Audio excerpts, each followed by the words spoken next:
మునుపటి అధ్యయనాల నుండి మేము కనుగొన్న విషయాలలో ఒకటి ఏమిటంటే, వారు స్ట్రోక్ వచ్చిన తర్వాత కూడా ప్రజలు తమ ప్రమాద కారకాలు ఏమిటో లేదా వారు స్ట్రోక్ ప్రమాదంలో ఉన్నారని కూడా నిజంగా తెలియదు. స్ట్రోక్ ప్రపంచంలో రెండవ పెద్ద హంతకుడు మరియు ఇది ప్రధాన వికలాంగత.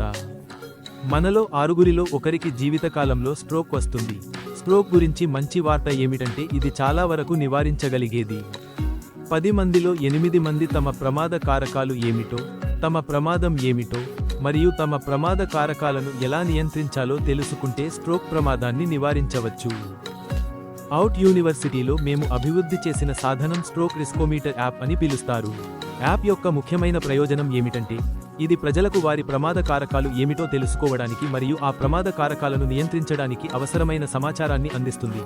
తద్వారా అది తరువాత సమస్యగా మారదు. మేము సంప్రదాయ మార్గంలో చేయాల్సి వస్తే దానికి పెట్టడానికి డబ్బు లేదా సమయం ఉండేది కాదు. యాప్తో అయితే వ్యక్తి దాన్ని డౌన్లోడ్ చేసుకుని ఉపయోగిస్తారు మరియు మాకు సమాచారం ఉంటుంది.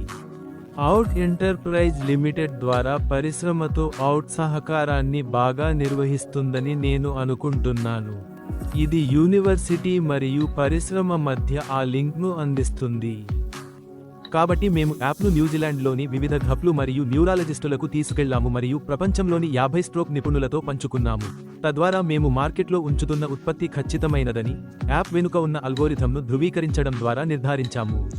కాబట్టి స్ట్రోక్ రిస్కోమీటర్ను వరల్డ్ స్ట్రోక్ ఆర్గనైజేషన్ మరియు వరల్డ్ ఫెడరేషన్ ఆఫ్ న్యూరాలజీ ఆమోదించాయి.